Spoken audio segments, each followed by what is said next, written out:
Literally with Ken and Karl. Hello, my friend. What's going on, man? Episode 7. You already know. Literally with Ken and Karl. Literally. Yeah. It's just us. That's right. Yep. So what's new, man? Let's see. We hadn't talked about the table in a couple of episodes, and I meant to last week because you were really, really cool and brought something, and it's a little Darth Vader here, a little pop. Now, I had the Wolverine on the table here the other day, right? Yeah. And I had it still in the box. Mm-hmm.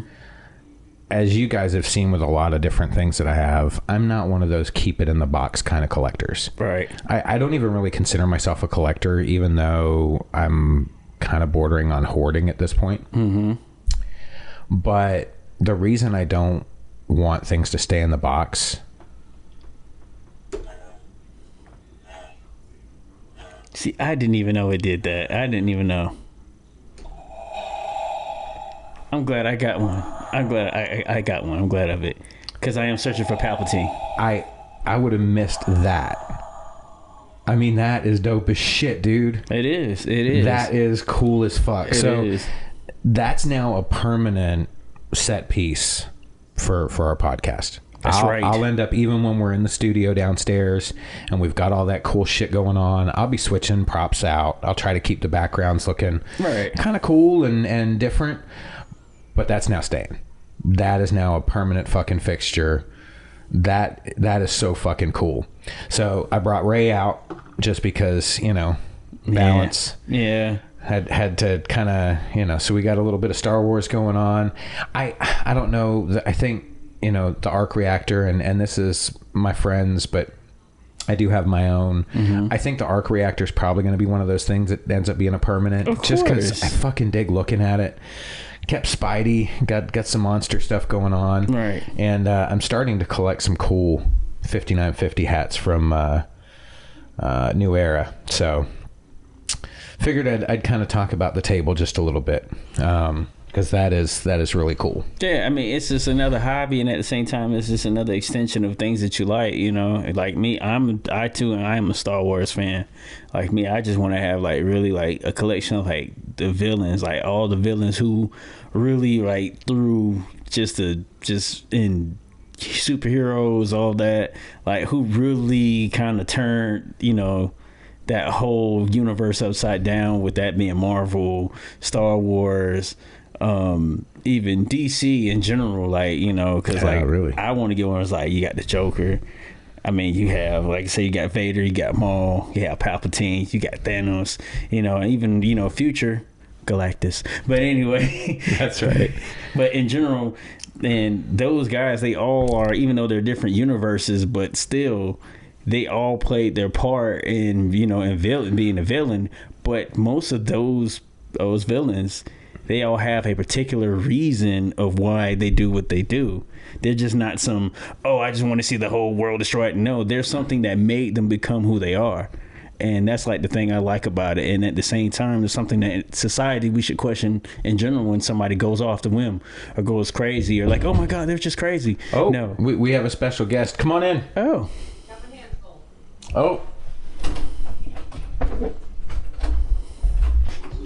Oh, here's Tango. And yeah, coming in to say hello. And wow. Shit, I believe someone has a birthday coming up. Shit. Okay, you need to Tango. Thank you, baby. Damn it. I love you, kid. Thank you. Love you. I appreciate that. You're very damn welcome. you, Facebook. Did you get that door? Cool. Got it. You're gonna start making me cry like my great grandfather. Just I'm not singing, and there's two reasons why. One, because fuck you, and two, because I think it's like copywritten. Somebody owns the copyright to that, so if we sang it, we'd owe them money or some bullshit. That's why they don't sing it on TV. You can't sing. They sing different versions of Happy Birthday. You can't. That's the reason but you why can't they go. sing that particular tune. It's copywritten, and apparently it was one of those, like Michael Jackson used to buy up a lot of different copyrights to old songs. Oh man, college songs and stuff, like fight songs and stuff. Oh god. Yeah. But happy birthday, my friend. It's coming up in a couple days. By the time we release this, it'll already have happened. Yeah, I appreciate this, and yes, I'm going to eat this. And by the way, for y'all right there, you go. You already know I will be eating this. It's awesome. So, kind of derailed our thought process, but I wanted to definitely take a moment. Those are chocolate cupcakes with a peanut butter whipped icing. Oh man, it's really fucking good. Ooh, peanut butter. If peanut butter was a woman, I'd be going down on her right now. That's just how much I love peanut butter. That's right. I mean, I've always been that way. You ask anybody, my sister, my mom, peanut butter. It's peanut butter and chicken. And I can say this: not many people get my wife's cupcakes, especially people at work. Yeah, I mean, hey, here cupcakes. They bring all the boys. They've had some cookies. Yeah, the cookies. They haven't had cupcakes. The cookies are the shit. Yeah. I'm putting it out there. They're the shit. The chocolate cheese and heat. I want the recipe, but they're good. Very good. Yeah. Yeah. So, you and I were talking last night, about another comedian that is kind of going through the cancel culture. Yeah, I don't have Chris D'Elia. Yeah, his last name was just and he's got a special out on Netflix, No Pain. In that Netflix special, he even mentions kind of cancel culture and the fact that he won't take his penis out anymore. Like, even to pee, he just pisses his pants. He'd rather that than, But what's going on, I guess we should kind of, there are allegations that look like they have some pretty solid evidence. There's a lot more allegations. That he has been a sexual predator. He's been stalking really young girls, in some cases underage. Stalking can kind of bring up a certain kind of image in your mind. It's more that he would reach out to young looking girls through social media. Yeah. And send them instant messages about, wanting to hook up with them and different things like that. And yeah, and I haven't seen everything. I kind of was Google searching some stuff so that I could kind of get a little more informed about it, but that's when I kind of told you about it. Yeah. It did appear that if he found out that they were underage, he would stop communication. Right. So I don't know if more information is going to come out later that, that's different. I don't know. Just from what I was looking at, it did appear that he wasn't trying to date anyone that was underage. But my issue with it is, why are you searching out 19-year-olds or 20-year-olds? I don't understand when you're in your mid to late 30s. And I'm not saying that age is everything, and there can be relationships where one person is much older than the other, and it can work. But I would like to think that it would happen because it happened, not because you were seeking out the first 19-year-old that clicked with you, so you had to just run through a bunch of 19-year-olds to find one that works. That just seems inherently creepy to me. And I've had my niece, who might not be happy about me talking about this, but she's a very attractive young lady. And when we were playing heavy metal shows here in Atlanta, my niece and nephew would come out occasionally. Okay. Even when they were, 16 and 18, they'd come into some of the clubs and just have to have that big X on your hand saying you can. You've done security and stuff. So, but they would come see the shows. And there was one particular night, and my niece was 18, I believe, or 17. I'm not sure. 18. No. She was 18 or 19. She was legal. Okay. But a friend of a friend was hitting on her. And I mean, I'm going to say I was being overprotective. It's really none of my business. She, as a legal adult, is able to do whatever she wants to do.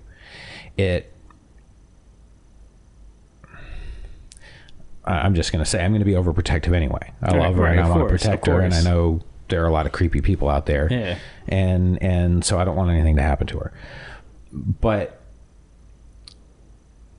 and there was the extra of the guy knows it's my niece and you're doing this kind of in front of me, so to speak. I got really upset. I can't blame you. And I guess part of the reason why it bothered me was, what do they really have in common? He's 38. No, maybe he was 35, somewhere in there. Right. It's not like he can take her to bars or any places, nightclubs that he would want to hang out with his friends. Right? Like so it bothered me on so many different levels that I ended up threatening him on the phone. I don't blame you. I mean, it's nothing wrong with that. I mean, it's one thing to sit there and not know, but it's one thing to do know and still choose to do something. That's where it goes. Okay, look, this is my niece. You know, and I know, for one, how old you are and how old she is. And then at the same time, even if she was older and still within that age range where it's like, okay, cool, you guys could date, still, how he is ultimately with women. So you're going to be like, yo, no, I'm putting my foot down. But as far as in that, is just to know that, hey, she's at this age and you're still trying. And then at the same time, you're going to have the nerve to do it, around me, and then think it's cool. Nah, it's not cool. And, I think there's another level that people that are, I guess, really involved in the real kind of backbone to a Me Too movement, not the ancillary people that are just looking to get people canceled and looking to feel powerful because, they can shut somebody's whole life down. But there's an honesty behind the original Me Too movement of trying to protect women and give women a voice, right? Right. So it's also about the fact that you have fame and you're using that in a way to manipulate young women into relationships that they, I don't know, I think so. There's a large part of that's the issue. I think Whitney Cummings, he was on Whitney Cummings sitcom, right? And she's had to post, denouncing that. Yeah, I mean, of course. I mean, and you have to look at it from her standpoint. Like, you're on my show. I mean, it's not only being you looked at individually, but now I have to, kind of look at, wow, how did I get this person on my show? Now it's going to make me look bad because you're on my show. And it's kind of like I have to take some kind of action you know, just on her part. I mean, which anybody would do. I mean, in general, I mean, it's kind of like, you know, like you said, it's all about when people misuse the platforms that they have or that they made for themselves, and they think they can do just anything. I mean, in these last 5 or 6 years, I mean, you have celebrities getting hit for doing certain things. I mean, look at Harvey Weinstein, look at Bill Cosby, look at Kevin Spacey, but in general, look at all these people, you know. I mean, once again, like, I mean, there has to be some kind of accountability for what you do, and that's just any form of just entertainment of celebrities. I mean, there's something where you have to go, hey, okay, it's you can either use your platform to help benefit people, and I mean promote other people, or in just in general just still sell your brand, or you can use it for which is wrong. I mean, it's just try to misuse women or another person. At what point during a culture like this do you jump in front of something? So I guess what I mean by that is I'm going to pretend that I'm a famous comedian. Okay. Or a famous actor. Okay. And I'm doing some weird stuff. Some stuff that's going to get me canceled if it gets out. Right. I don't know, maybe stop doing it and come out and say, I'm part of the problem. And I know at some point I'm going to cross lines, or and I've got to stop myself now. Right. You know, these are the things that I'm vowing now to stop these things, not because somebody's found out about it, but because I truly see that it's wrong. Right. I mean, even in that, I mean, because this stuff's gonna come out. Yeah, it's yeah. I mean, it's whatever you do in dark, it comes to light eventually in some form or fashion. That's just the way it is. That's also biblical, folks. But I mean, in general, I mean, but it's life within itself. You know, you can't keep doing certain things in general, and not thinking that you're not going to, you know, that it's not going to show. It's going to show. It's going to show. I think. You still got to be accountable for what you do, even though you come out and say, hey, I've done this. You know, I mean, you have to kind of take what comes with that, even there being a form of punishment for it, you know. I mean, for so long, we've seen so many celebrities sit back and they're not going to, you know, they act like they never did anything wrong or anything like that. And it's kind of like... And especially, it's not the ones that you see, but it's the ones that you know, like, wow, I used to watch them all the time. I never thought they would be like this. You know? I mean, I think for me personally, and I know there are stand-ups that have said that they could have seen it. Joe Rogan had heard stories about it when he was on news radio.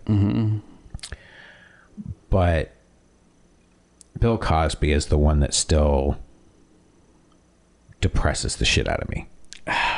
Man, you know, it's the most unfortunate. Somebody who did so fucking much. It's why I have my feelings on this. Why? Because it's partly like, for one, it's like, if he did do these things, I'm just saying, because at the end of the day, I really want to sit down and ask Bill for myself, because isn't he currently incarcerated for these things? Regardless, I think it's safe to say it's past allegations at this point. Regardless, look here, of all the women, especially one of them looks like Slash from Guns N' Roses. That one, when she got up there and said that he did such and such, I said, bullshit. She's too fucking ugly. Now, if it was Felicia Rashad, if she got up there, Bill, you did it. Bill, you did it. Are you going to take a chance that Ahmad Rashad is going to come after you? Look here. Look, regardless, Felicia Rashad is a very beautiful woman. She is. She was married to Ahmad Rashad at the time. Look here, if I'm Bill and I'm getting money in the streets like that, I'm going to try. I'm going to go, look there, Felicia, let me give you something that's going to make you smile. I'm going to give you the pudding pop.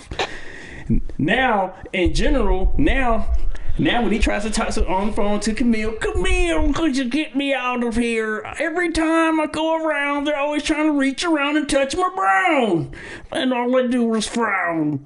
You know, but in general, it's like I don't want to believe it, but I have to take it in for what it is. Right. Because in general, I was one of the ones who watched the Cosby Show just like everybody else, you know, and then at the same time, he always gives you that father figure that everybody gather around to look at the kids. Let me tell you about education and all this. And now he's like, let me tell you how to pop a pill.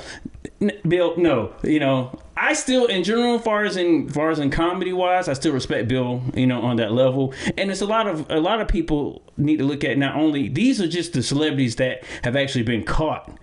They're not looking at the fact of, regardless, right or wrong, there's something that everybody does to kind of. They do something that's beyond, you know. Everybody has skeletons. They all have skeletons. Everybody has skeletons. They all have them. Look at Harvey Weinstein. You want to be a star, don't you? You know, in general. But they're just the ones who've gotten caught. You know, and at the same time, this is another thing that a lot of people don't understand.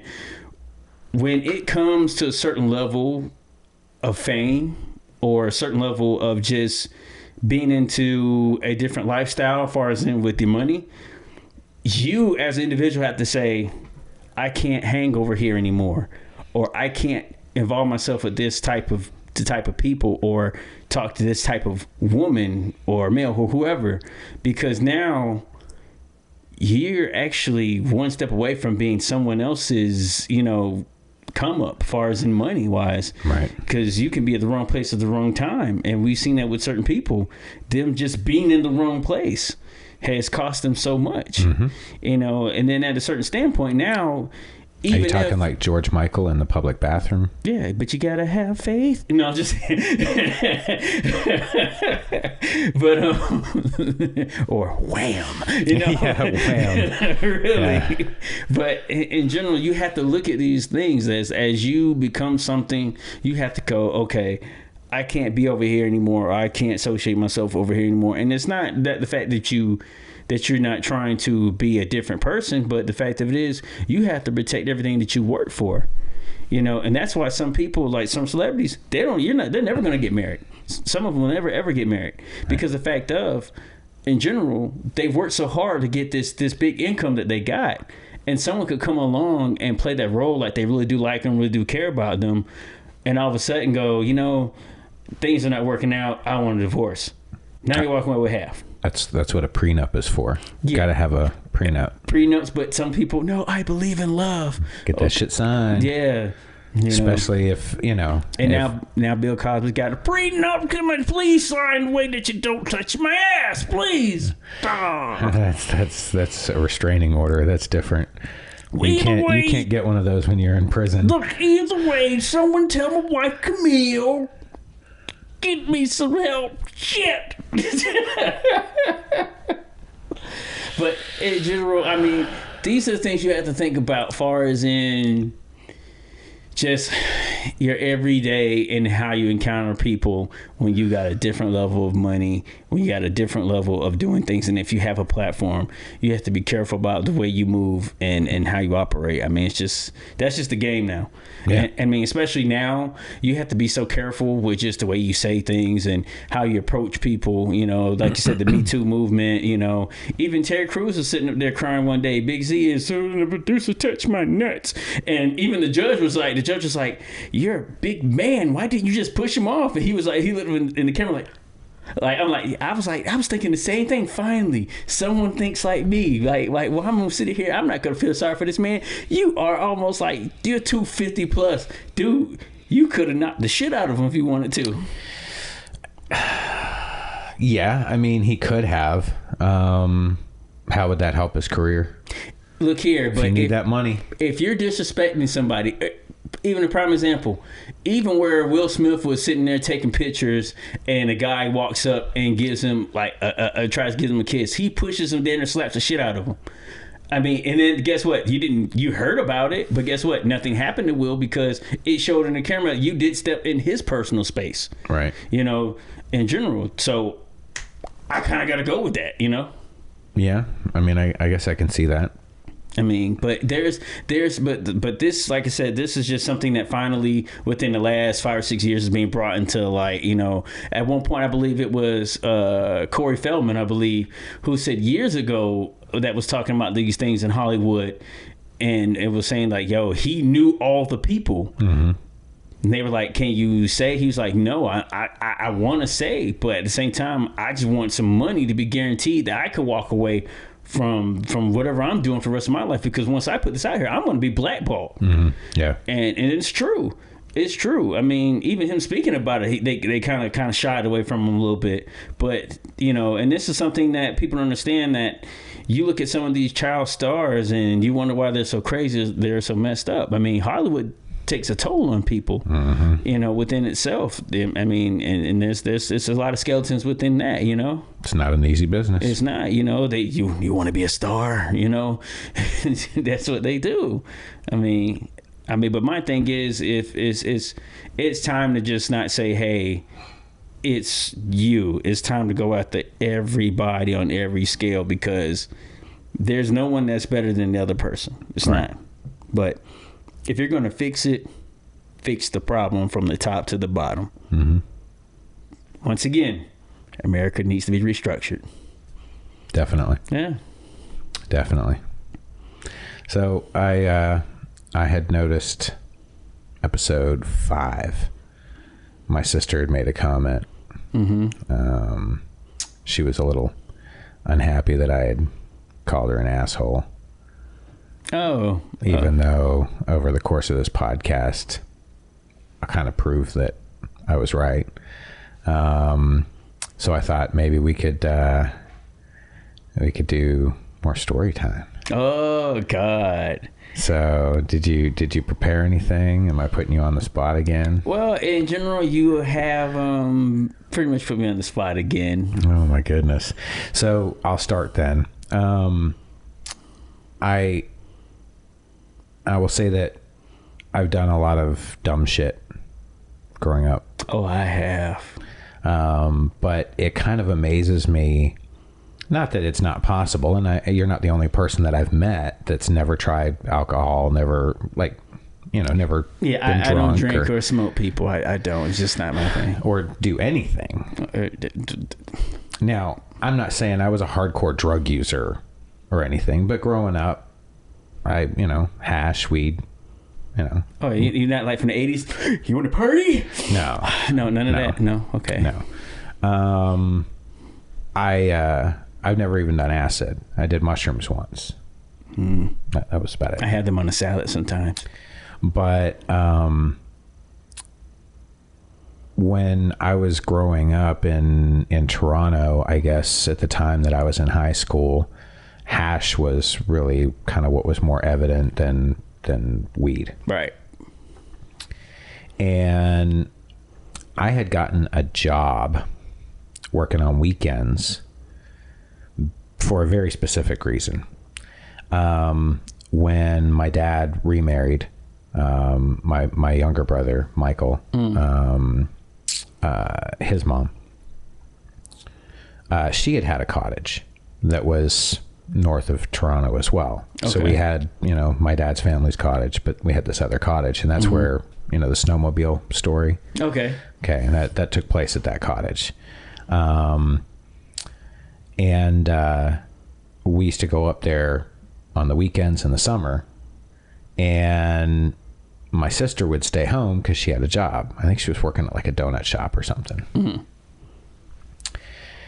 And I would get back after the weekend, and my friends would tell me that there were all these cars parked in our driveway and on the street. So I come to find out that Danielle's been throwing parties at the house while we're gone over the weekend. And she was really, really smart. Like she had a thought process behind all this. And right. I want to say she was like 16 when this stuff was going on. Okay. And she already had friends at like 3 different high schools. So when I first got into grade 9, everybody just knew me as Danny's little brother. I mean, that's who I was. So I didn't get picked on as a ninth grader. And so in Canada, the drinking age was 19. Okay. Fake IDs are pretty easy to make. And, you know, a 16-year-old and a 19-year-old to someone that's 30 looks pretty much the same. Right. Right. So, and there were some clubs that were like dance clubs and stuff, like RPMs in Toronto was, I think you had to be 16 to get in. And so what was happening was all these kids were going out to RPMs and they would, you know, dance. Yeah. And then the after party was at our house and she'd invite everybody back. So I got a job so that I could stay home on the weekends and see what the fuck was going on. And my sister and I are 13 months apart, right? Right. So because I was going to be home, she had to include me in it. So my job then was to stay at the house and wait for people to start showing up for the after party. And I was to let people in and, you know, just kind of generally entertain until she got back from the club. Right. And so there was one night in particular that by the time she got home, I was downstairs playing like Atari with like 3 of her friends, and they were getting me high and we were drinking.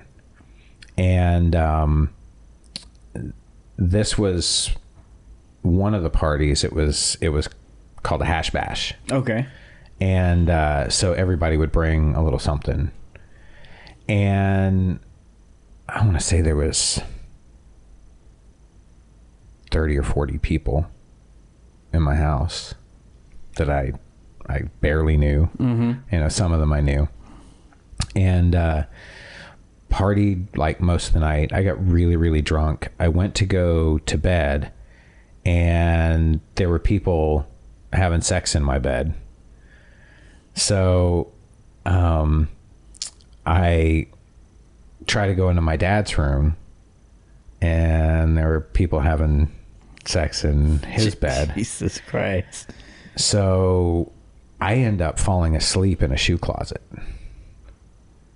And I'm talking like when Danielle found me 2 hours later, I had like a shoe print on the side of my face. Oh, you were sleeping hard. Yeah.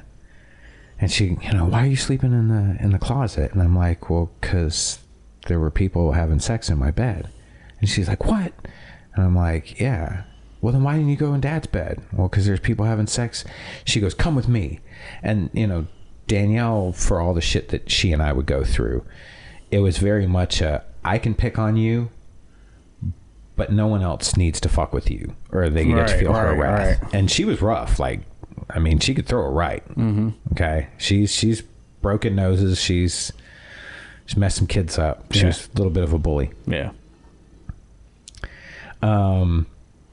So we go upstairs, and I'm still kind of, you know, drunk, and she kicks my door open and just starts screaming at these 2 people that are in my bed. The fuck out of here. What the fuck is wrong with you? This is my brother's room, you fucking piece of shit. I mean, she just goes nuts, right? And they come scrambling out of the bedroom. So I end up going to sleep. I heard her go down the hall into my dad's room. Same story. Fucking people running out half naked. I wake up the next morning and there's no cigarettes. No one has any cigarettes at all. Oh, shit. And we're all broke. So people are literally getting change together, right? We're piling up change. And this one guy, Todd Egan, I probably shouldn't have said his name. I don't know. Anyway. Cat's out the back. Apparently, he had saved 1 cigarette. And he had been running around flaunting it to people. And he'd come up and he'd show you the cigarette. And then he'd go, la, la, la, and then he'd run off, right? Mm-hmm. Drunk. And he just kept like showing everybody the cigarette. Well, the next morning, that was the only cigarette in the place. So I had to go ride my bike down to the store and buy a pack of cigarettes with change, and a lot of it pennies. Damn. And cigarettes in Canada are pretty expensive. So, and then I came back with this one pack of cigarettes, and everybody just started smoking cigarettes out of this thing. And so I said, you know, Danielle was a little ingenious. She had plans. She knew. So people would kind of help clean up after the party, and most of it was kind of on us. Right. And then she would put these little bowls out with white vinegar in them, and she'd put them all over the house. And then about an hour or two later, she'd pick them all up and she'd wash the bowls out. You could not tell that we were smoking in the house. Like, at all. It's crazy. It's crazy. She's professional. And I feel kind of bad that you don't have wild drunken experiences like that. No, I don't need them. Really? I don't know. You don't want to wake up in a ditch somewhere, not know how you got there? I don't want to do that. I mean, no, I've been pretty much tricked on certain things, and I'm like, I don't need to do any kind of smoking or drinking. Don't need that. I'm crazy, but I have like crazy people around me. Like, you know, this one time I used to work at a club, Studio 72. Usually when I get there, I always, like, you know, I go in, I walk in, Rob is head of security, which you know who he is. And so this one particular day, I was like, man, I need to go to the bathroom. So I'm rushing to get there, like, yo, I gotta go. So this is when I had this Nissan pickup truck. So, like a small pickup truck? Yeah. Okay. Yeah. So I'm come running in. Now, for the club, that club, I had to dress in an all black suit, like silver tie. And I'm running there like, hey, Rob, watch your truck. I gotta use the bathroom. And he was like, you going to take a shit, ain't you? And I was just like, in front of everybody. You see me running full speed. So I go use the bathroom. I come out. I see Rob sitting back down and, you know, going through his paperwork and stuff for the night. So, where's my truck? Dude, you won't even believe this shit. Some people drove off with it. I said, stop playing. And this look he had was like, I'm so sorry. And then I sat there and I had that lonely look, that like, oh my God, like I just lost all my juice money for school. Like I had that look. I think it's a little more serious than that. And I was just looking, I was just like, oh my God. And then I was like, who did it? He's like, man, it was somebody, man. I think it was, man, some essays or something, man. It just came up, man. They just took it and it was gone. And he's fucking with you, right? For like 30 minutes, I sat there. And then he just goes into tears, crying, laughing. He was like, go around back. I'll go around back. The truck's just sitting back there. I mean, I wanted to kill his ass. I was like, you motherfucker, you. And he just got tears in his eyes. He was just like, oh, you should have seen your shit. I should have had it recorded. Oh, shit. I'm just sitting there I like Rob. Yeah. I like Rob. Yeah. So with that being said, Rob, fuck you. Now, I got that out of the way. That's my dude. That's my one little story right there. You know, I mean, in general, that's my a lightsaber and a Matt Ryan fan. Yeah, he is. I think we need to check his mental. I think he's kind of fucked up a little bit. Yeah. He's a big dude. I know. He gonna fuck me up when he see this and like I won't kill him. You know, just like that episode in the movie on Anchorman where, you know, where Ron messed up and he says that he cursed and everything like that, and that one guy goes, no one says this about my city. That's gonna be like Rob right there. Yeah, he's not gonna be the poop mouth. Say poop stuff like that at your mouth, Rob. Just all that poop. Yeah, man. So that's like one of my like, you know. But like I said, crazy is all around me. So I mean, crazy people. I don't know. So, but yeah, man. Still a lot going on, man, in the world, man. Yes. Still a lot, man. Yep. Nothing new. it's just still, once again, it's sad to say history is still repeating itself. Well, you heard about Seattle, right? Actually, I might have heard pieces about. I've heard about what happened for ours in the Talladega, with the NASCAR and the guy finding a noose. Yeah. What? This happened out there, man. Yeah, because they banned the Confederate flag at NASCAR. Yeah, but yeah, man. It's I guess some rednecks are feeling a little something now. Yeah, and the thing about it is, people are not looking at history is repeating itself, and no one's stopping to say that, hey, this has to stop. I mean, this is just not about, like I said, it starts in one form, but it's spinning again, and now it's on all different levels. I mean, it has to stop. I mean, it just in general. I mean, if we want to move into the new wave of the future, we have to correct everything now, and that's on all levels. And I mean, not only as racism, but forms of opportunity, education, everything has to be restructured, because once again, we keep going in a circle, and eventually you can only go in a circle for so long until it crashes and stops completely. Yeah. So I know one of the things that really kind of upset a lot of people. I was disturbed. So Juneteenth just passed. Yeah. And Juneteenth celebrates 1863 when they had to sail into Galveston, Texas to physically enforce the Emancipation Proclamation. Right? Right. Okay. And on that date specifically, Trump held a rally in Tulsa, Oklahoma. Yep. And for anybody that isn't aware, and I will tell you, I learned a lot about this and I had heard about the Tulsa massacre. I really didn't know that much about it. So, obviously there's a lot more information that's being passed around right now. So it's a lot easier to find information about this kind of stuff. In 1921, May 30th or just before then, young black boy trips in an elevator and is accused of assaulting a white lady. Yeah. It was intentionally blown out of proportion, and there was a district in Tulsa, on the south side of Tulsa, that was doing very well.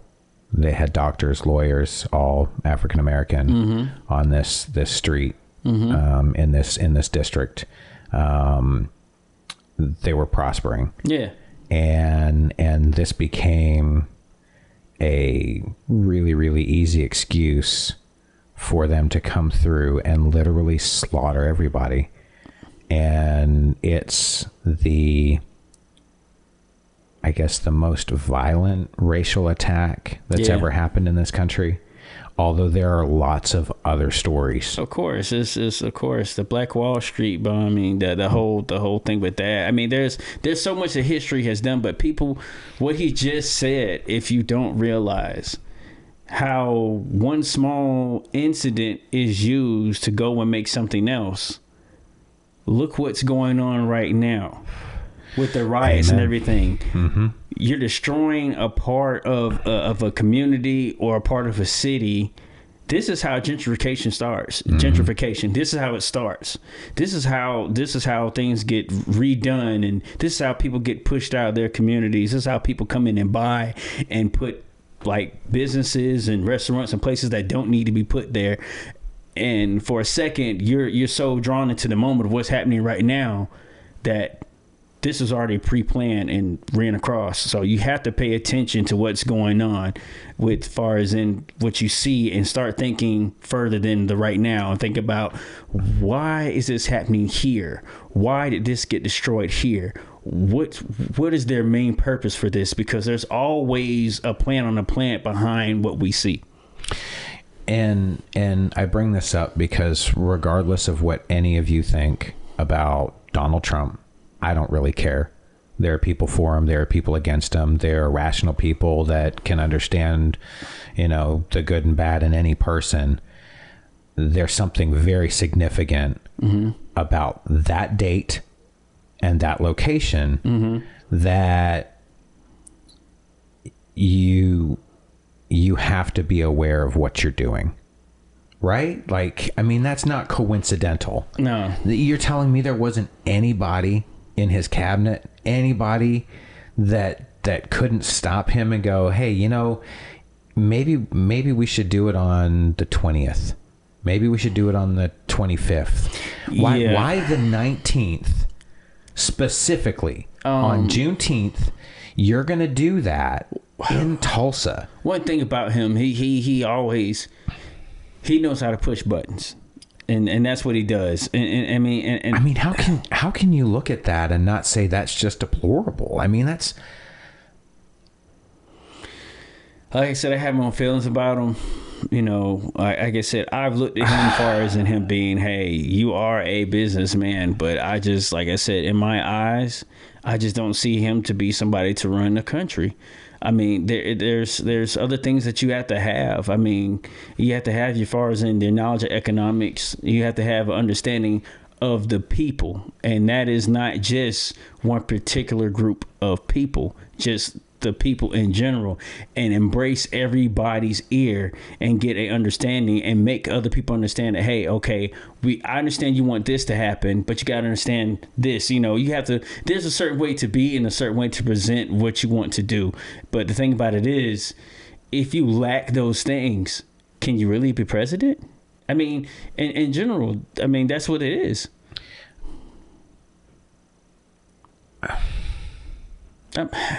No, I'm not going to disagree with that statement at all. I just, to me, it's so much bigger than just a presidency. Yeah.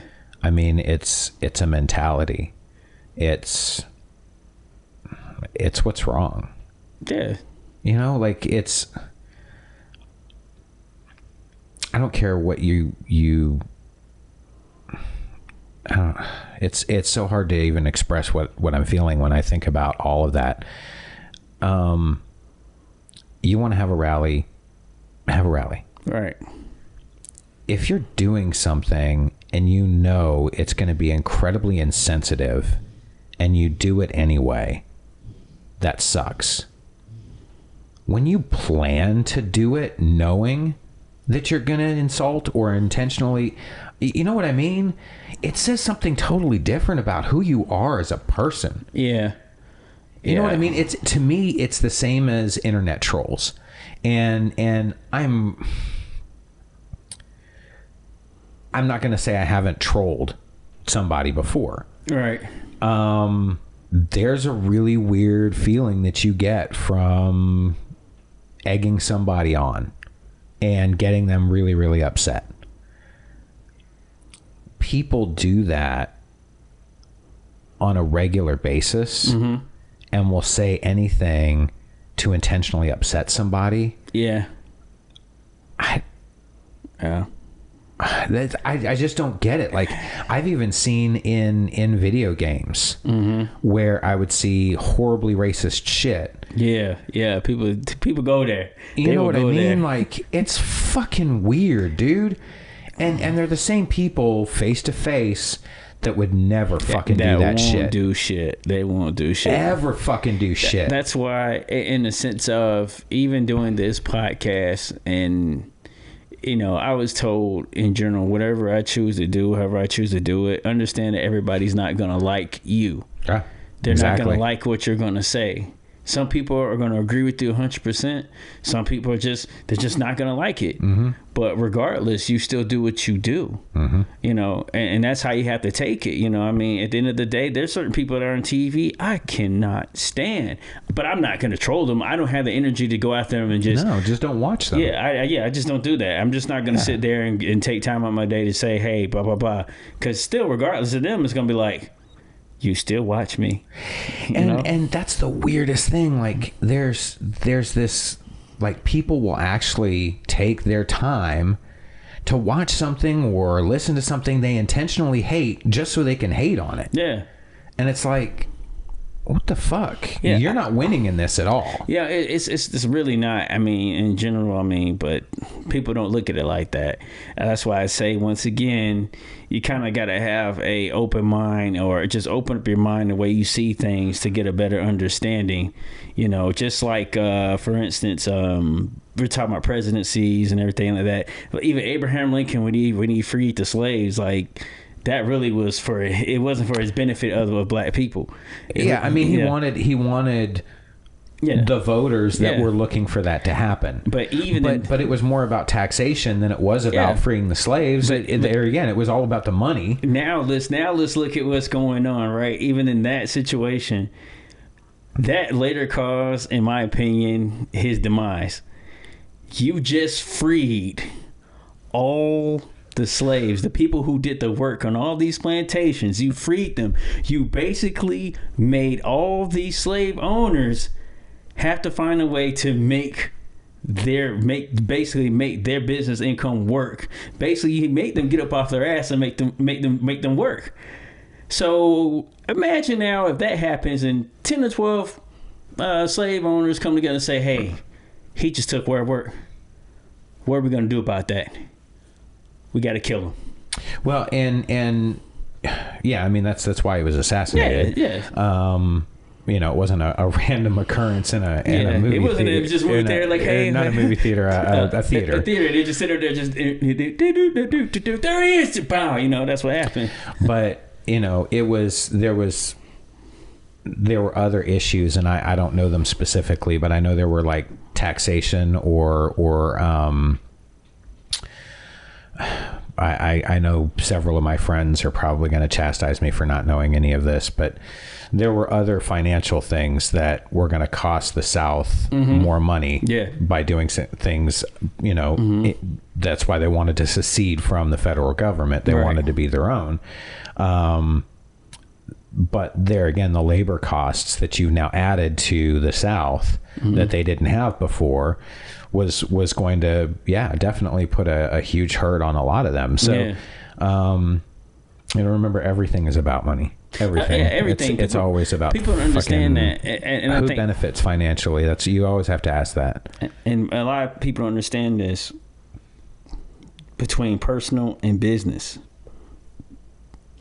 They will do things to you, and things will happen around you or happen to you, and you'll take it as personal. But overall to them, it's just business.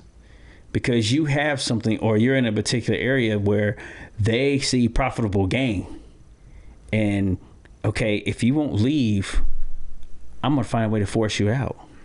Mm-hmm.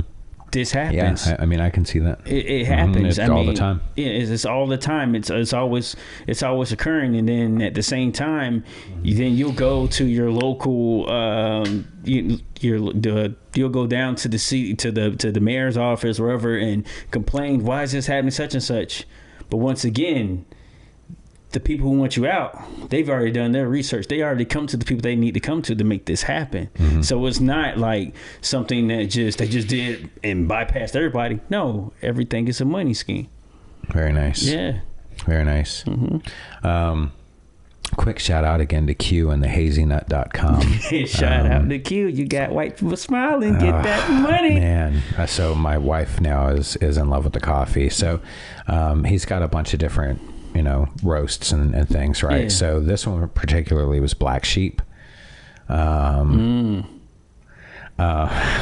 it was really great. It's a nice mild coffee.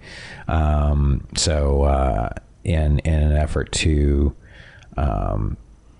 be selfish and support myself, but also to support a really good friend of mine who is a black owned business. I went and ordered 2 more bags. Another bag of the Black Sheep, but I also ordered one called Prairie Dog. Not because, well, okay, so I ordered it for 2 reasons, because I am really immature. It seems like it's going to be a really good coffee, but the whole idea of Prairie Dog in it, you know. Yeah, I understand. You know, I mean, the poop's kind of. Yeah. It's just right on out. So, you know? I understand. The 5-year-old in me was like, "Oh, I'm Prairie Dogging it." Yeah, I understand. Double click. It happens. Again, I highly suggest you check out thehazynut.com. Another shout out to Q. The coffee is just amazing. Hazy. Yeah. Whole bean. He'll grind, but he roasts it himself. Yeah. Excellent coffee. So he's like the Black Ronald McDonald now. He just got a handful of beans.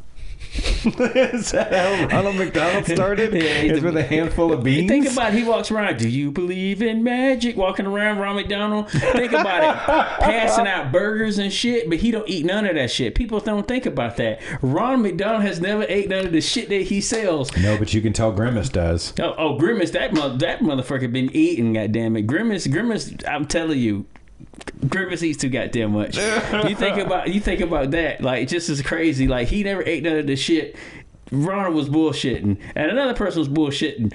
Willy Wonka in the Chocolate Factory. Remember the granddad laying in the bed? He was talking about he couldn't get up and all that shit. Fucking that lazy Goldbricker motherfucker right there. When Charlie came in there with that golden ticket, he got his ass up right out of bed. If I'm telling you, dancing. If I was his daughter, I would have beat his ass. I would have beat his fucking knees in. You could have been working this whole fucking time. I'm telling you, if he ain't do nothing but shell peanuts for a living, motherfucker, contribute. Shit. Mm-hmm. I'll tell you, but he goes, I want to see the world. No, motherfucker, you need to go see some work. Yeah. Shit. Fuck. I got a golden ticket in my eye. No, you gonna have a black fucking eye. That's what you gonna have. That bullshit.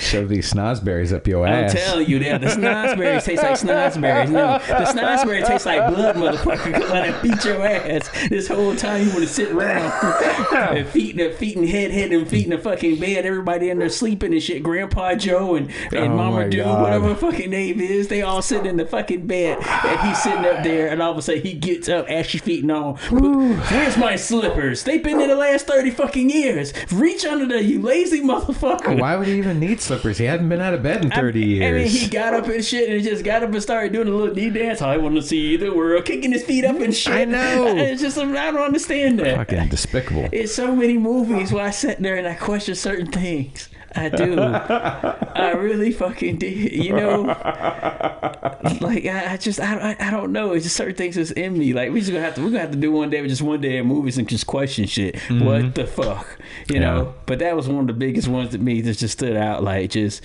you know, and then at the same time, you know, Chitty Chitty Bang Bang. You get into some Disney classics now. Man, don't get me wrong. I like them all, but you just Chitty Bang Bang, yeah. I'm telling you, oh, you pretty Chitty Bang Bang, we love you, and our pretty Chitty Bang Bang loves us too. That car don't fucking love you. Let it run out of gas. I bet you'll be mad as fuck at that bitch, won't you? That's what I'm singing. Bang bang Chitty Chitty Bang Bang bang bang my ass, motherfucker. God damn it, I don't give damn that shit. That's how I feel about that shit. I'm telling you. That's what I'm telling you. If the people don't think about it, kids really grew up on some bullshit. Or if they grew up on some bullshit or grew up on some shit that was really not meant for them. I will tell you, I've seen Disney for kids, like the kids shows and stuff that they air now. Fucking horrible. Yeah. The cartoons that they show now, fucking horrible. But then I think back to when I was growing up and I'm like, oh, well, we had Transformers. You watch that shit. Oh, it was fucking horrible. G.I. Joe. Like, you don't remember how bad the animation was. You don't remember any of that stuff because when you're a kid, you don't notice any of that shit. The animation wasn't that great, but the story, the action in that moment was good. I mean, yeah, think about it. Some of it was pretty Saturday cartoons was the shit, but eventually, like I said, I forgot it was like an association that said, hey, kids are just watching TV, they're not learning anything. That's when those animal shows came on because they put in to say, hey, you guys got to get some kind of form of education. Yeah, you can't just fill their heads with a bunch of slapstick cartoons. And now it's like, look at this wallaby over here, look at it, look at the tentacles, look at this animal over here, look at the lion. I mean, my thing is they would try to make it interesting, but it was just more funny just to hear the announcers just talking about it. Mm-hmm. I'm the one that state the obvious. Look at this lion, he just turned his ass to the screen, he just told everybody kiss his ass, let him run free. The best was Steve Irwin though. Crikey. I'll stick my thumb in his butt. Oh. Crikey, look at him there. Look at the size he's really pissed off now. Look at the size of his dick. He's going to go mate right now. Oh, and he's looking at me in the camera like, turn away. Don't judge me. You know, like in general. But I get it though. I mean, but the Saturday cartoons, they were good. It's just certain shows, certain cartoons, certain things, hey, weren't meant for children. Like in general, the Tex Avery cartoons, the old Looney Tune cartoons, there was some. And those are good because they weren't made for kids. Yeah, that's what the humor was. Kids could enjoy humor in them, but there was so much of that stuff that was really adult. So much of it was. But there again, when you think of stuff like Ren and Stimpy and other stuff like that, again, not made for kids. Yeah. You know, when you look at animated stuff specifically, any of the stuff that's made for adults is generally a whole lot better. That's one of the reasons why I like Disney movies, animated movies. Right. Is they are made for kids, but they gear a lot of stuff for adults, knowing that adults are going to be viewing these as well.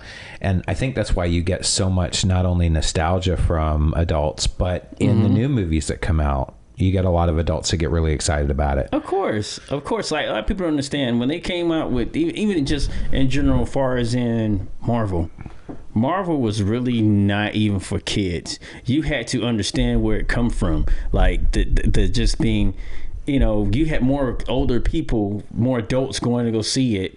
It's just the whole series of it because that's what they grew up on, you know. The comics, the sitting up there, and the whole idea of keeping a certain way. The freaking even Batman in general. I mean, even just when they hit the Dark Knight series, when they hit it perfect to a T. I mean, it was great because the fact of it stuck to the comic books, but at the same time, if you really watched it, there's parts in there that kind of fit with society today. Just even the conversation that Joker had with Batman was like, Well, I mean, I think that was always the added bonus to any comic books was the correlations to society and good versus evil and all those kind of things, morality. You know, we were kind of fortunate that we grew up still separated in age, but we both grew up in the golden age of comics. That huge boom of comics that kind of really hit, I think, in either the late 70s or, you know, early 80s and went up through into the 90s, you know, where comic books were just like huge.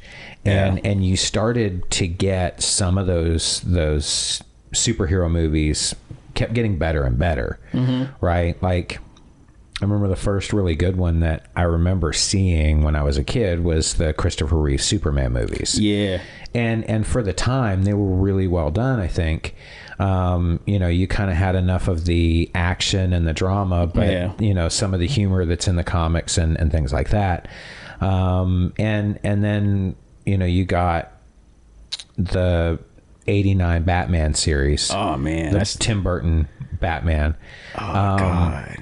You know, you start out with a really well done first one, and then they just kind of kept getting campier and campier as you went on. Yeah. But that kind of happened with those original Christopher Reeve Superman movies as well, right? It's like the first. It's always like the first two to hit.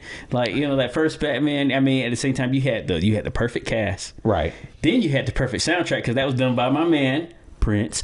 I mean, and then in general, then the second one, which again was by Tim Burton. I mean, you had Michelle Pfeiffer, and then you had... well, and really, I'm going to say this. It was Prince, but it was also Danny Elfman. Yeah. So, and Danny Elfman... Yeah, he did the score as far as he's done action. A ton of stuff, like The Simpsons, and just about anything Tim Burton ever does has, you know, has him doing the score. Right, but so that was fantastic. I didn't mean to cut you off. But the soundtrack... That's all we got to say. But it was a good soundtrack. It was too. A great soundtrack. Even like I said, the song in that part, man, fits the Joker to the T. The second one where you had Danny DeVito who played the Penguin. Yeah. And even that, like, I'm still looking at the day, and Michelle Pfeiffer is the Catwoman. Yeah. Who I mean, even though the villains now in certain movies, like Heath Ledger, of course, but Danny DeVito as a Penguin, he was tough. I thought Danny DeVito was really good, but, you know, Danny DeVito is incredible. Yeah. I mean, just as an actor, director, you know, he does everything, and really, really super brilliant dude. Yeah. But it wasn't his fault. You know, that the writing in that wasn't as solid. Yeah. It wasn't as good a movie. It was still good. I mean, It was. I give it to him at the end, because at the end, like that whole speech he had to the Penguins before he sent them out, he's like, "Why be biased? Like, let's just take them all out. Like, screw it." Like, I was like, okay, that's kind of some gangster shit to say. Like, you know, like, I'm not gonna punish one. I'm gonna punish everybody. Everybody's got to get it. So, what was the first superhero movie series that continued fairly strong? Was it X-Men? Were they the first ones to really get the series, as far as, you know, movie wise, not losing a ton in the next movies? Because I mean, I don't always expect it. It's extremely rare to have a second movie that's better than the first.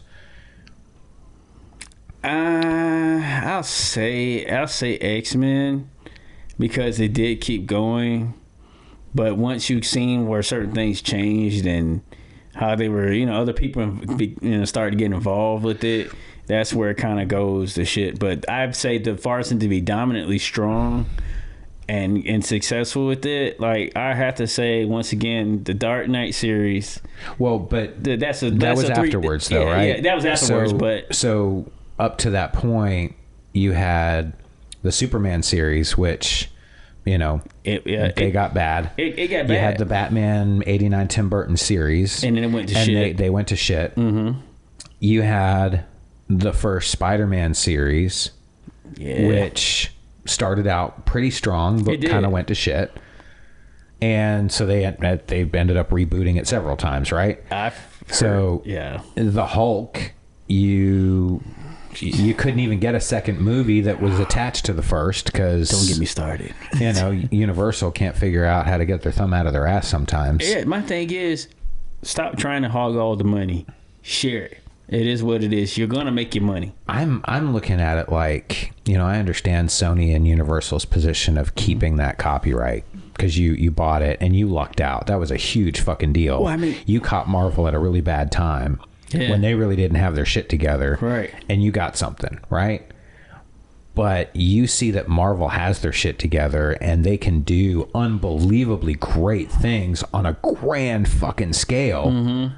They've set up their own studio now. Why would you not want to work with them exclusively on those titles? Exactly. Because make your money from it. Because you've shown by yourself you can't. Yeah.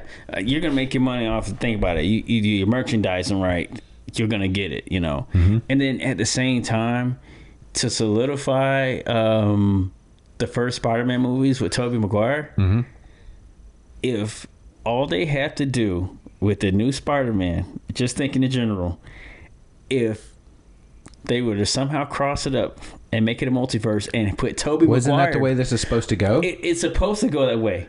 I don't know if they're going to do it. I've heard rumors, though, that they're going to try to incorporate all of those into the multiverses. If you put Tobey Maguire in there, you have solidified the whole Marvel story. Yeah, because I thought he was a good Peter Parker and Spider-Man. It's just the fact of... Tom Holland's still my favorite to this point. Oh, yeah. It's just Tom Holland has that he has that quirkiness that Tobey couldn't bring. You know, and Tobey was great in his moment. Mm-hmm. It's just the fact of Spider-Man 3, the writing, go home. So you had the X-Men series, I think, was the first series that stayed strong and didn't have either the fall into ridiculousness or just the low quality. Right. And then you had the Dark Knight series, which I think was one of those. The first one was incredible. The second one was even better. Mm-hmm. And then the third one was... Third one, I still say it was up there. It was good. It was a good movie. Because the reason why I say it was still good, because he still carried out what happened in the last one. Because when he found out and read that letter that Commissioner Gordon had wrote, and Bane was like, "Oh, really?" Mm-hmm. Like, he didn't, you know, he's like, "No, I'm gonna put this out there to the people. I'm gonna let them know they've been walking around this whole time living under a lie." Right. society. So anyway, I just hit a key point. Like, but in general, I mean, that's what made that movie great. It was like, okay, even though I'm a villain, even though I have a purpose and a plan, but still understand what you think you're doing and how you're living. It's still not justified. Right. Look at. I got paperwork. I got proof to show that, hey, you're living under a lie. Mm-hmm. You're tied into believing in something that is not really true. Right. So that's just on the scale of a movie. Now let's think about our history of what we've been told rather than researched. Mm-hmm. I mean, that's just something to think about. Yep. See, I told you guys, I can be serious. I read sometimes. No. So just in that kind of vein of sequels, you then had, and I kind of look at this two different ways. The Iron Man, Jon Favreau knocked out of the park. My dude. Yeah, I'm a gigantic fan of Jon Favreau. He's done his thing, man. Yeah. He's still gutter to me. Gutter is a tool. I had to put that out there. It's awesome. DCU, dude. Yeah. Do? Oh, yeah. Yeah. Yeah. Can you blow me where the Pampers is? What? Can you blow me where the Pampers is? I exhale. What? Can you show me where the campus is? You have to lay off the pipe. George Clinton is before. Yeah, he was great in that movie, man. Oh, man. Oh, my God. Oh, man. He's a fool, too, out, man. Yeah. Oh, yeah. my God. Great movie. That was Jeremy Piven, by the way. Yeah. He's great, too. He's great. I loved him in Entourage. Did you ever see him in Judgment Night? I have to watch. I have to go back and watch Dennis Leary. Shout out to Dennis Leary. I hope, they don't pull episode 5 because I used Dennis Leary's song at the end of it. I did see him and Christian Slater and Very Bad Things. Okay. Yeah, that was a good movie too. That was a really good movie. That was the dead hooker in the Vegas hotel room. That had me. Dude, and Jeremy Piven was the one. He was just drilling her in the bathroom. I'm telling you, it just killed me. That was such a freaky scene too because I wasn't expecting it. And then I was like, oh, that's shit. what I liked about that movie because it looked like, okay, they're just going to have fun and all of a sudden it goes sideways. And then it was like, oh shit, this guy's serious. But then you see the humor come back again, especially when he's crying over the casket and everything. Oh yeah, he started freaking out. I was like, did he just hit a high note? He just, I was like, I just started in tears. But you get Christian Slater in there, which is my dude. Right. Heather's always will be. He's just sitting in there. Pump up the volume. Oh man. Pirate radio. Oh god, anyway. He just went there. Yep. That's an old one there. Yeah. But, Christian Slater, he always has that where he does Greetings and salutations. He always gives that speech. And every time he gives a speech, he always fixes his hair and he goes back. Yep. And it's like, okay, you know what? I thought of this. If they ever do another Joker movie, which they did, which with what's his name? Christian Slater? Christian Slater could do it. I believe he could pull it off. I had never thought of that. I believe he could pull it off. Because he could use that same attitude that he has, he could pull it off. I don't know. Honestly, I would really like the redheaded kid that just did the Star Wars video game. I wish I remembered his name. Shameless. Yeah, he's on Shameless. I know you're talking about. He's been on so many different things, and that kid is amazing. But he did Jerome Velasquez in the Batman Gotham on Fox. I've seen him do a couple of things. He is good. He's overall he's a good actor. But if you want to shock it, you let Christian Slater do it. And this I'd never thought of that though. You would let Christian Slater go up against an older version of Batman, which would be, like I said. And honestly, I had no problem with Ben Affleck playing Batman. He did his thing. Honestly, I thought he was a really good Bruce Wayne. He did. He gave me the animated series. Like, okay, I think he really fits the Frank Miller. You know what I mean? Especially because he bulked himself up. Yeah, he put it up. I really feel like it was one of the things about that new Batman versus Superman that I really liked. I really felt like he was really good in that. I think the problems I had with that was more the flow of the movie, the pacing and the way that they kind of structured, when things were happening and all that kind of stuff. As far as the the performances, I really liked everybody that they picked for their roles. Lex Luthor, maybe not quite as much. They kind of rush. I felt like when it comes to him, but Ben did really good. I really felt like he fit the Frank Miller Batman and the Frank Miller Bruce Wayne pretty well. Ben is awesome as Batman. You leave, and I don't know what they're gonna do after this. Henry Cavill, he was your best Superman since Reeves. As much as I loved Christopher Reeves, I don't know. I think he was came still through. He came through. He was great. He put the size on. I really dug it. And he had the build. And he kind of had that temper that Superman had. He had that kind of aloof attitude that Superman had. Yeah. While still kind of having that kind of dorky uneasiness being Clark. Yeah. You know what I mean? Yeah, he knew how to do the two. And I always felt like as that character, and Superman's one of those characters that, you know, there are people that love Superman, and then there are people that are like, oh, he's too powerful, or he's just blah, blah, blah. Yeah. But there's a lot of depth, and there's a lot of humanity in this alien that's trying to fit in. And, you know, there's a kind of a duality that can happen with people. I've known, and I know police officers are kind of a touchy subject, but I've known, like, I spoke with this one police officer years ago, and he told me that if he's in his uniform, he approaches things differently than when he's not. So if he's driving with his son and they're on the freeway and he's just in his golf shirt and jeans or whatever, and they pass an accident scene, he can't look at it or he'll immediately burst into tears. Immediately. But that doesn't happen when he's on the job and he's in the uniform. And the uniform is almost like a trigger. It's a mental attitude that once he puts that on, he has to view things differently. Because if he just falls apart at every wreck, he can't do his job. But because he has to put that on and sublimate all of those feelings, when he's out of the uniform, it hits him like 10 times harder. Yeah. Right? So being Superman, having, you know, all of that strength and being the Man of Steel and all of those powers, you're going to have some confidence, right? Yeah, of course. Okay. Yeah. But when he's not in that uniform, when he's in a shirt and tie and he's trying to fit in with society, the nervousness, the anxiety, it's not necessarily an act, it's just kind of... Yeah, because people understand Superman is who he really is.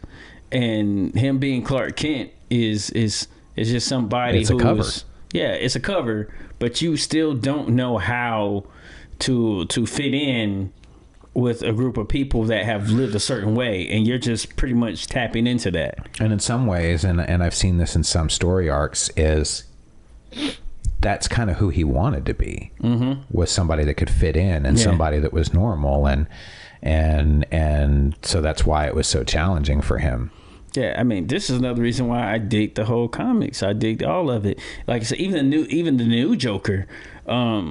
There's a part in there where he's actually sitting down and he's talking. He's on his TV, you know, he's on his TV show in there, and he was saying like, "Hey, I didn't just become this. This is what society made me to be."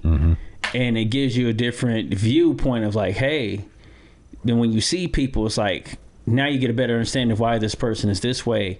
Because certain people, there are people that are just completely batshit crazy. Right. But there's always something somewhere that triggered it.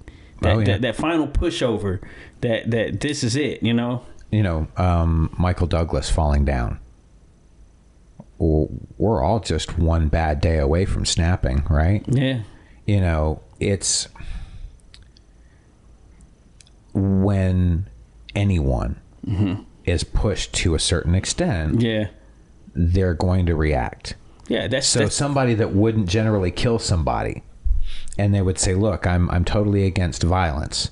Is there a situation that they can be put into where they would kill somebody. Exactly. I mean, people don't understand. It's all about energy, you know, and that's all we do. We give energy all day long, whether it be just to eat, function, but we give energy to each other. And so if you give somebody a different form of energy that they've never had, you're pushing them to match that energy. But then at the same time, you got to be careful how you push that energy, because now you're taking them to somewhere they never been. Absolutely. So now that's why it's so careful that we kind of hey, come with everybody in a respectful form of manner, you know. And then at the same time, if you don't feel respected, acknowledge like, hey, this is this, blah blah blah, you know, because sometimes people don't know. I could say like, hey, how you doing to somebody else? And then all of a sudden, and especially, you know, I go to somebody else, I know I walk around and just go, how you doing? How you doing? And next, you know, I just say, how you doing? You know, hi, you know what I'm saying? Like, you know, like they shrug, just hi, you know, that's another word for I'm hunting, you know what I'm saying? But in general, but that's what it could be, you know, for certain people. And that's why at the same time, you know, I can't go around some people and just be like, hi guys, how you doing? Hi guys, well he done got soft, blah blah blah. I'm like, I'm just saying hi. You know, this is something that we have to look at on an everyday basis, and that's just dealing with people and how they are. Because at the same time, we all come from different walks of life, but we all were taught different morals. Yeah, that's true. So it's life, man. That is life. Yeah. So I'm staring at this cupcake, and honestly, I'm hoping it didn't come out earlier. But earlier, my stomach was making noises, and I'm like, oh man, if this picks up in the microphone. I heard a little. Oh no, I didn't fart. If I did, I would have pointed that out. No, like my stomach was doing this. And I was like, Jesus Christ. So before we get out of here, I wanted to ask if you regret at all the Mike Tyson stuff. No. Obviously, he hasn't gotten a hold of you yet. No, I don't regret it, because at the end of the day, because my top two boxers are Muhammad Ali and Mike Tyson. And like I said, I was a fan of Mike Tyson beforehand, and I still will be. And I think Mike would respect that, because Mike is a fan of boxers. Yeah, and you know, I just like the fact that with him, like the way he sees boxing and the way that he fights, his fight style. I mean, don't get me wrong. There has to be something different about somebody when you're that big, and you know what I'm saying, and you gotta talk. Yeah, I just like to fight. This is what I do. Like, you know, just like Arnold Schwarzenegger, he's this big built dude, and all of a sudden, and it's like, oh, dude, okay, it's something that's off about us all a little bit, you know. And it just happens to be their voices. But you know, I think Mike Tyson is a great example of you can't just put all your eggs in one basket. No, I think Iron Mike could have won a lot of those fights with just sheer brutality. Yeah. If he had just gone in swinging. Yeah. I think he had a powerful enough punch. Mm-hmm. He had an incredible physique. Mm-hmm. Okay. But to win the way that he won so many of those fights wasn't because of the power of his punch. Mm-hmm. It was when. Yeah. And it was because he had studied so many boxers, and he would watch film after film after film, and he would break down, and he would look at who his opponent was, and he put the prep work in. So, you know, when Mike Vick used to say, when he got to Philadelphia, and he said, I didn't study enough. I didn't, I didn't put the work in. And that's why. You're talking about somebody who did so much just with raw talent. Could you imagine what he could have accomplished if he had done his homework, if he had put the study in? You know what I'm saying? Yeah. So Mike Tyson is a great example of, you get that when you have the physical ability, you've got that gift, you nurture that by putting the work in physically, but then you also study the game, and you look at it, and you really respect and understand. And that's why when it came down to it, he knew when to deliver that punch and have the impact. And you're in the middle of the first round going, it's over? Yeah. Holy shit. Trust me, like it's one thing about it. You better not. One thing about it back in the day, you better not go pee. You better not blink your eye, because if you do, you're gonna be mad. You missed the whole fucking fight. It's over. Tyson's out of yes, and he's sitting up there. And the funniest thing is, and he has compassion for certain fighters. Like they be laid out bleeding, they're damn near dying. He helped pick him up. Yeah, you did great tonight. You did real great. You was great tonight. I appreciate that. Just thank you, and I love you. And I'm like, dude, you telling this man here, all right? He don't even know if he's fucking alive or not. Like you done laid his ass out, But in general, they always, the guy afterwards, how do you feel? Like, I just came out the bed. I just prepped up for the fight. And honestly, boxing has not been the same. Not only without Mike Tyson, but without my boy Mills Lane to sit there and do the whole fight. Let's get it on. Like, okay, it's a battle now. Him not seeing that white shiny bald head running around the screen with Mike, because like he's in there just like making sure the fight's going right. But at the same time, he's like, shit, the Mike's over there. Let me step over this way. He looking out for Mike. Oh yeah. Yeah, he would never run up on Mike and check his face and all like that. Be like, you all right, Mike? Okay, the other guy come here. Let me see your face and check his eyes stuff. But he wouldn't go there with Mike. Fuck with Mike. No. Mike be sitting there looking like a pit bull, just mad, Well, yeah, that hypnosis. The hypnosis be on him. He was, it was go time. And then the whole time, it was destroy. While I'm watching the fight and I see Don King in the corner, I'm just sitting there going, somebody get him a comb. That's all I was thinking the whole time. Every time I seen Don King on TV, only in America. No, it's not only in America. Comb your fucking hair. Shit, you on TV. That's the shit I was just thinking the whole time. He would have them like them glasses on, like some of them passes, the passer glasses, and the shit just be kicked up, and it just look like grass that hasn't been cut. Yeah, because it would all be like just all over the screen everywhere. I believe one time he was sitting there talking with Mike, and the hair was in Mike's face. Like, just get that shit out of my way. Because get a comb. Just in general, that's what he was thinking. I'm done. But honestly, if this ever reaches Mike, I was just bullshitting. I was just bullshitting because it was a comedian that Michael Blackson had said something about his daughter. And he was like, I'm going to fucking find that guy. Well, that's different. Don't talk about his daughter. Yeah, don't talk about his daughter. Mm-hmm. Don't do that. You just talked about his daughter. Yeah, Now you're in trouble. I ain't say shit about his daughter. You could rewind this, pause it, slow it down. I ain't say shit about his daughter. I said Michael Blackson, his black ass. Well, before we started recording, though, you had said a whole bunch of shit about his daughter. He was a fucking lie. He was a fucking lie. Like, okay, I know if Michael Blackson see this, no motherfucker, no motherfucker, no. I'm a motherfucker. He'd be talking shit like, no, I'm not gonna do that. I would never talk about that man's daughter, regardless. But I do think that Mike Tyson, and honestly, is in there. He's in my top two, and it pretty much is Muhammad, Tyson, Foreman, and my man Sugar Ray Leonard. Mm-hmm. Some damn good fighters. Sugar Ray Leonard, he was quick, but he had power just for his size alone. No Rocky Marciano. Rocky Marciano. Oh, that's they one right there. Rocky Marciano. They always put it out their ass. Rocky Marciano. And you pulled it right at your ass too. Just damn it, you proved the white shit. Damn it, Karl. Fuck. Yeah, but I did that to make you laugh, not because I give a shit about right there. Rocky Marciano. He was his ass. I knew it. You just had to pull it out his ass. Oh, that's it. That's all we got, man. I'm done. All right. Well. Oh yeah. Please, don't forget, like, comment, subscribe. Once again, we appreciate y'all. I'm done. Yeah, and share this shit. Peace, everybody. Peace. I'll eat that fucking cupcake. I know you are. It is over. It's done. Burrito.